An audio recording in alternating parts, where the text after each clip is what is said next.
il y aura toujours quelqu'un qui nous jugera. La critique, c'est super facile.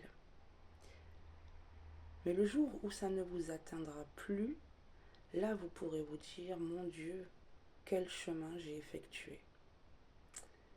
Quant aux personnes qui nous dénigrent, j'ai envie de vous demander, pourquoi vous m'écoutez en fait? Vous êtes là derrière votre écran et vous écoutez toutes mes histoires? Bon, ça ne me dérange pas. Dans le métier de la cartomancie, on tombe sur beaucoup de personnes qui essaient de vous piéger. Des personnes qui veulent simplement montrer qu'on fait partie des charlatans. Un jour, une jeune femme me montre une photo de son soi-disant ex-partenaire et elle voulait savoir si ce monsieur allait revenir dans sa vie. Alors je savais que c'était pas son ex. Mais je savais aussi que cette dame faisait un petit peu ce que je pratiquais. Elle faisait les cartes en tout cas. Et son but donc était vraiment de prouver que je ne valais rien.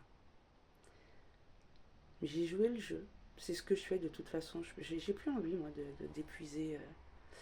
d'épuiser mon énergie pour ce genre de personnes. Donc si quelqu'un me ment, en fait il n'y a absolument rien qui m'oblige moi à dire la vérité.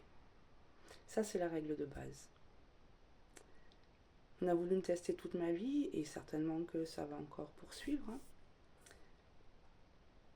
Donc, ne faites pas attention à ce genre de personnes parce qu'au bout du compte, c'est elle qui va beaucoup plus se fatiguer que vous, je vous assure. Un tirage de cartes, c'est très aléatoire déjà, pour commencer. Parce que les énergies, elles se déplacent tout le temps. Rien n'est figé. Donc, on peut faire un jeu à un moment donné et je vous assure qu'on peut le faire 2 jours après et déjà, on commence à avoir une configuration différente. Et surtout, si on ne travaille pas sur l'équilibre de notre corps physique, on ne peut pas emprunter le chemin qui nous est forcément destiné, d'accord? Je trouve que le domaine le plus compliqué dans la cartomancie, ça reste encore le côté sentimental. Il y a beaucoup de personnes qui se questionnent en permanence.